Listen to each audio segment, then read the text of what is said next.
বিদেশ ভ্রমণের জন্য ভিসা পাওয়া এখন আর আগের মতো সহজ নয়। বিশেষ করে বাংলাদেশি পর্যটকদের জন্য একের পর এক জনপ্রিয় গন্তব্য দেশ ভিসা সীমিত বা পুরোপুরি বন্ধ করে দিয়েছে। এতে চিকিৎসা, ব্যবসা কিংবা বিনোদনের উদ্দেশ্যে বিদেশগামীদের ভ্রমণ পরিকল্পনা মারাত্মকভাবে ব্যাহত হচ্ছে। ভারতের ট্যুরিস্ট ভিসা চলতি বছরের জুলাই থেকে বন্ধ।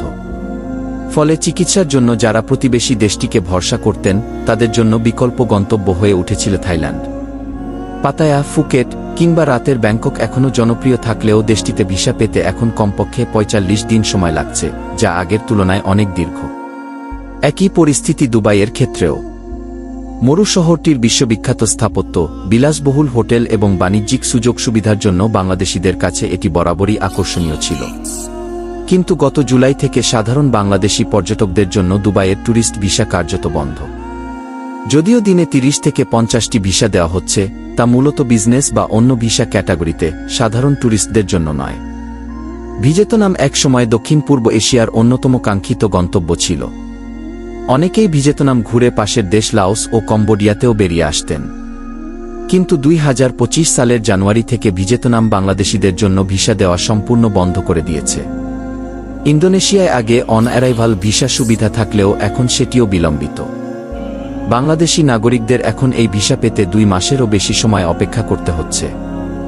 একই অবস্থা ফিলিপাইনেও। আগে যেখানে ১০ দিনের মধ্যে ভিসা মিলত, এখন তা পেতে ১.৫ মাস সময় লাগছে।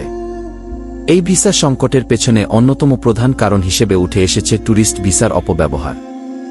অনেকেই বৈধ ট্যুরিস্ট ভিসায় গিয়ে সেখানে অনাবাসী শ্রমিক বা অবৈধ অভিবাসী হয়ে থাকেন, যা সংশ্লিষ্ট দেশগুলোর নিরাপত্তা ও অভিবাসন ব্যবস্থাকে বিঘ্নিত করছে। ফলে এখন বছরে ১-২ বারের ছুটি বা হানিমুনের মতো ভ্রমণ পরিকল্পনা করার আগে ভেবে দেখতে হচ্ছে কোন দেশে যাওয়া যাবে আর কোন দেশে যাওয়া অনিশ্চিত। বিশেষজ্ঞরা বলছেন, এই অবস্থার উন্নয়ন ঘটাতে হলে আন্তর্জাতিক পর্যায়ে বাংলাদেশের ইমেজ উন্নয়ন এবং ভিসার অপব্যবহার বন্ধে কঠোর পদক্ষেপ নিতে হবে। তা না হলে বাংলাদেশি পর্যটকদের জন্য বৈশ্বিক ভ্রমণের দুয়ার ধীরে ধীরে আরও সংকুচিত হয়ে পড়বে। বন্ধুরা, ভিডিওটি ভালো লাগলে আমাদের চ্যানেলটি সাবস্ক্রাইব করতে ভুলবেন না। ধন্যবাদ।